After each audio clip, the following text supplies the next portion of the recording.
आज हम लोग कक्षा 12वीं के हरिवंश राय बच्चन के द्वारा लिखा हुआ कविता दिन जल्दी जल्दी ढलता है, जो एक गीत से लिया गया है, इस पाठ का अध्ययन करेंगे। इस पाठ का अध्ययन करने से पहले आप लोगों को मैं ये सूचित करना चाहता हूँ कि सभी स्कूलों में अध्यापन कार्य शुरू हो गया है और आप लोग क्लास में अवश्य रूप से उपस्थित हों, जिससे कि जून माह का जो सिलेबस है, जो पाठ्यक्रम है, वो पूर्ण हो सके। विद्यार्थियों की अनुपस्थिति की वजह से जो है पढ़ाई सुचारू रूप से प्रारंभ नहीं हो पा रहे हैं। सभी बच्चों से मेरा आग्रह है कि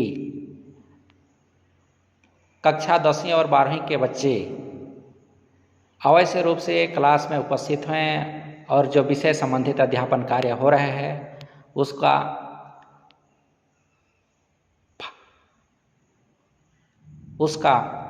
अपने स्तर का ज्ञान को जो है प्राप्त करें और हमारे इस पाठ्यक्रम को पूर्ण करें।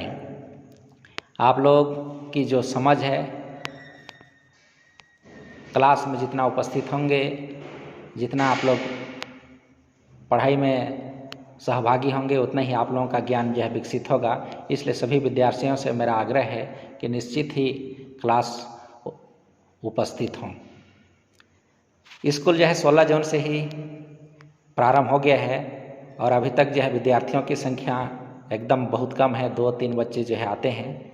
शिक्षक लोगों के लिए और आप लोगों के लिए, दोनों के लिए जो है ये अच्छी स्थिति नहीं है।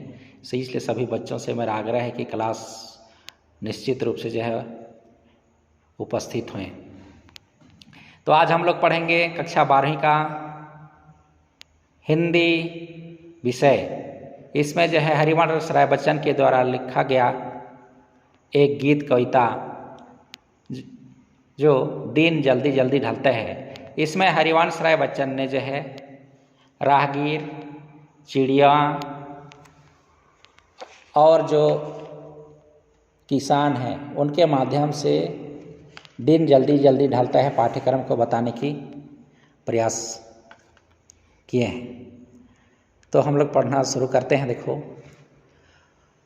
दिन जल्दी जल्दी ढलता है। हरिवंश राय बच्चन क्या कह रहे हैं? हो जाए ना पथ में रात कहीं, मंजिल भी तो है दूर नहीं, यह सोच थका दिन का पंथी भी जल्दी जल्दी चलता है, दिन जल्दी जल्दी ढलता है। हरिवंश राय बच्चन कह रहे हैं जो अपनी मंजिलों को प्राप्त करने के लिए जो रास्ते पर चलते हैं, हो जाए ना पथ में रात कहीं, वो रास्ता में रात न हो जाए, है ना, अंधियार न हो जाए और अपनी मंजिल को समय पर प्राप्त करने के लिए वह जो है जल्दी जल्दी चलने लगता है। अगला पंक्ति है, यह सोच थका दिन का पंथी भी जल्दी जल्दी चलता है, दिन जल्दी जल्दी ढलता है।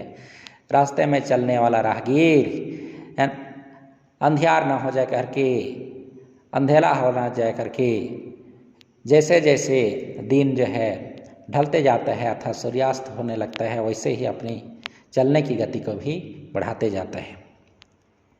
ये हरिवंश राय बच्चन कहना चाहते थे। अगला पंक्तियाँ हैं, बच्चे प्रत्याशा में होंगे, नीड़ों से झांक रहे होंगे, यह ध्यान पैरों में चिड़ियों के भरता कितनी चंचलता है, दिन जल्दी जल्दी ढलता है। अगली पंक्तियाँ में कवि हरिवंश राय बच्चन चिड़ियों के माध्यम से समय के महत्व को बता रहे हैं। कवि हरिवंश राय बच्चन कहते हैं, बच्चे प्रत्याशा में होंगे, जो चिड़िया के बच्चे घोंसले में हैं वो अपनी माँ की प्रत्याशा मतलब इंतजार करते होंगे, प्रतीक्षा कर रहे होंगे। नीड़ों से झांक रहे होंगे, चिड़िया के बच्चे जो है अपनी माँ की प्रतीक्षा को लेकर अपने घोंसले से जो है झांक रहे होंगे। यह ध्यान पैरों में चिड़ियों के भरता कितनी चंचलता, दिन जल्दी जल्दी ढलता है। चिड़िया के बच्चे यही सोचकर कि अपनी माँ जो है आ रही होगी करके उनकी पैरों में कितनी ही चंचलता दिखाई देने लगता है। जैसे जैसे सूर्यास्त होने लगता है वैसे ही चिड़ियों के बच्चे और उनकी माँ के पैरों में ही चंचलता दिखाई देने लगता है।